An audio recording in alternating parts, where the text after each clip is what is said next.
আমরা হেরে গেলাম সাক্ষ্য।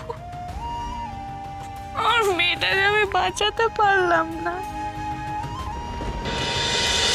আমি কোর্টে যাব না সাক্ষ্য। আমার চোখের সামনে আমার মেয়েটা বিনা দোষে শাস্তি পাবে, সেটা আমি মা হয়ে কি করে দেখবো বলো তো? কি বলছো বলো তো আরশি, তুমি মা হয়ে ওর কাছে যাবে না? দেখো তুমি গেলে অন্তত ও ভরসা পাবে। এভাবে না করো না আরশি, প্লিজ চলো আমাদের সাথে। না উরুদি না, আমার নিজেকে একটা লুজার মনে হচ্ছে, খুব বড় লুজার। আমার মেয়েটার জন্য আমি কিচ্ছু করতে পারলাম না। এরকম ভাবে বলো না আরশি।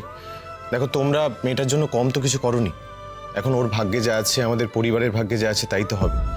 আমরা তো সবাই যাচ্ছি, তুমি না গেলে হয় বলো? প্লিজ চলো। আমার যাওয়ার হলে আমি চলে যেতাম শুভদা, এতবার আমাকে বলতে হতো না।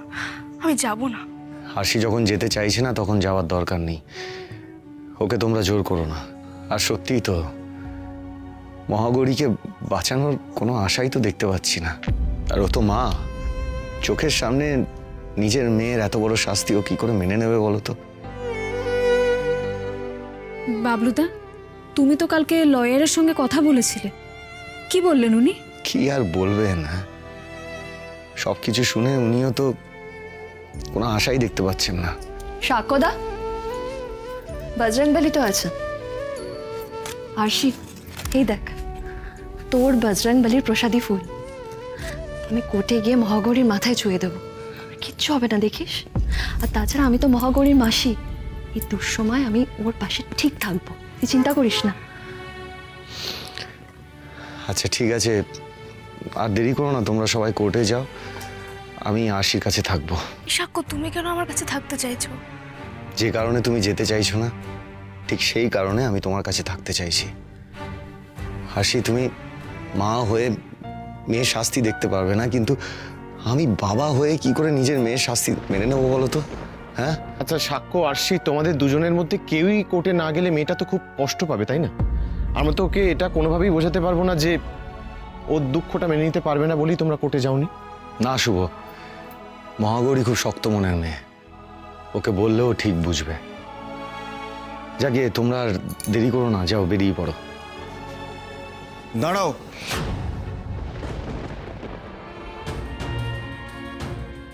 আমিও যাব তোমাদের সাথে। তুই সত্যি বলছিস তুই যাবি? হ্যাঁ সত্যি। সাহেব থাক, তোমাকে যেতে হবে না। আমি না গেলে যে তুমি আর অপালাও যেতে পারবে না কাকুই। তুমি কি মিন করতে চাইছো বাবা? আচ্ছা আচ্ছা, আমি বলি কি, নিজেদের মধ্যে ঝামেলা বাড়িয়ে কোনো লাভ নেই, তাতে আরো সময়টা নষ্ট হবে। আর আপত্তি তুলে কোনো লাভ নেই, চলো লেট হয়ে যাচ্ছে, আমরা কোর্টের দিকে যাই। এসো। আজকে আমি সারাদিন বজরংবলীর কাছে প্রার্থনা করব, এছাড়া আর কি বা করবো বলো? আমরা হেরে গেলাম সাক্ষ্য। আর মেয়েটাকে আমি বাঁচাতে পারলাম না। মিসেস চ্যাটার্জি, অঙ্কিতা, তুমি তুমি এখানে, তুমি কোর্টে যাওনি? না সাক্ষ্যবাবু, সুজয় স্যারের সাথে বিনীতা আর তরুণ কোর্টে গেছে, সেই সুযোগেই আমি আপনাদেরকে খুব ইম্পর্ট্যান্ট একটা খবর দিতে এলাম। ইম্পর্ট্যান্ট খবর এখন? হ্যাঁ, কি খবর বলো? যে যে কোথায় আছে সেটা মনে হয় আমি জানতে পেরে গেছি মিসেস চ্যাটার্জি।